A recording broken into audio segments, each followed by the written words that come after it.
අයිබෝන් මගේ යාළු හැම දිනාටම ඔයාලා හැමෝම ආදරෙන් පිළිගන්නවා සයන්ස් ෆොර් යූ channel එකට.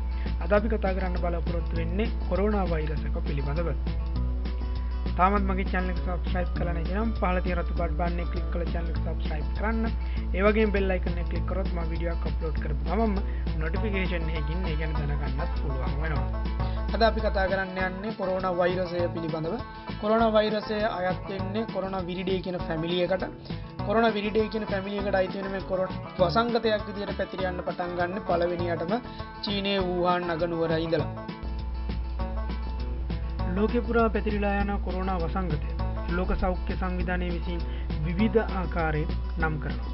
මෙතන ඉතාමත් වැදගත් නාමකරණයන් කිහිපයක් වන්නේ කොරෝනා වෛරස් disease, COVID-19, එහෙම නැතිනම් 2019 novel කොරෝනා වෛරස් සහ SARS coronavirus 2. SARS coronavirus 2 කියලා කියන්නේ severe acute respiratory syndrome 2.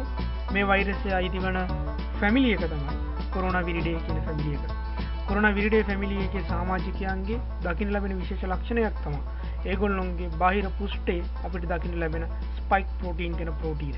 මේ ප්‍රෝටීන වෛරසයට ධාරක සෛලයක් තුළට ඇතුළු වෙන්න උපකාර කරනවා. ඒ වගේම කොරෝනා වෛරසය අයත් වන්නේ RNA වෛරස් කියන කාණ්ඩයට.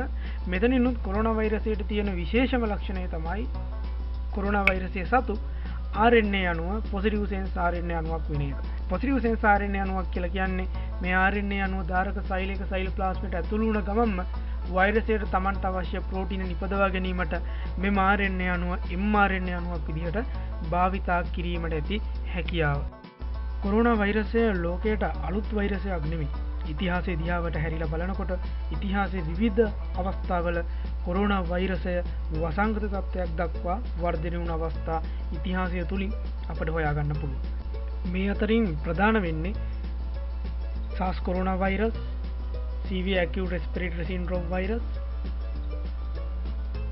MERS coronavirus, Middle East respiratory syndrome virus, සාධවනකොට ලෝකෙ පුරා පැතිරිලා යන SARS coronavirus 2. කොරෝනා වෛරසයක් සෛලයක් තුළට ඇතුළු වීම සහ සෛලයක් තුළ ගුණණය වීම හරි අපූර්ව ක්‍රියාවලියක්. කොරෝනා වෛරසය සෛලයක් තුළට ඇතුළු වෙන්නේ එන්ඩෝසයිටොසිස් කියන ප්‍රොසෙස් එක භාවිතා කරලා සෛලය තුළදී මේ RNA අණු mRNA අණුවක් විදිහට ක්‍රියාත්මක වෙමින් වෛරසයට අවශ්‍ය ව්‍යුහික ප්‍රෝටීන්, ස්ට්‍රක්චරල් ප්‍රෝටීන්ස් සහ ව්‍යුහික නොවන ප්‍රෝටීන, non structural proteins නිෂ්පාදනය කරනවා. මෙතනදී පළවෙනියටම වෛරසය මගින් නිෂ්පාදනය කරන්නේ non structural proteins, ව්‍යුහික නොවන ප්‍රෝටීන්. බොහෝමයක් non structural proteins එන්සයිම විදිහට ක්‍රියාත්මක වෙනවා. structural proteins ගැන කතා කරනකොට ප්‍රධාන structural protein 4 අපිට දකින්න ලැබෙනවා.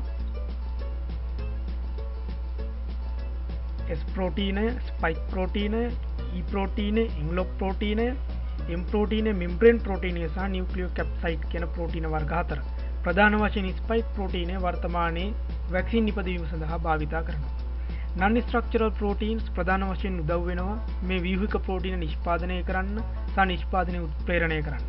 ඒ වගේම non structural proteins මගින් ඊළඟ පරම්පරාවට අවශ්‍ය තොරතුරු ලබා දෙන ජීනෝමික් RNA නිර්මාණය කරන්න උපකාරී වෙනවා. අවසානයේ ජීනෝමික් RNA සහ structural proteins අන්තප්ලාස්මීය ජාලිකාව තුළදී නව වෛරස් නිෂ්පාදනය කරනවා. නිපදවන නව වෛරස පරිණත වීම සඳහා ගොල්ගි සංකීර්ණයට ඇතුළු වන අතර අවසානයේදී විශාල වෛරස් ප්‍රමාණයක් ධාරක සෛලය විනාශ කරමින් බාහිර පරිසරයට නිදහස් වෙනවා. මම හිතනවා අද වීඩියෝ එකෙන් කොරෝනා වෛරසය පිළිබඳ නොදන්න දේවල් විශාල ප්‍රමාණයක් ඉගෙන ගන්න ඇති කියලා. එහෙමනම් දිගටම එකතු වෙලා ඉන්න සයන්ස් ෆොර් යූ channel එකත් එක්ක මතක ඇතුව channel එක subscribe කරන්න.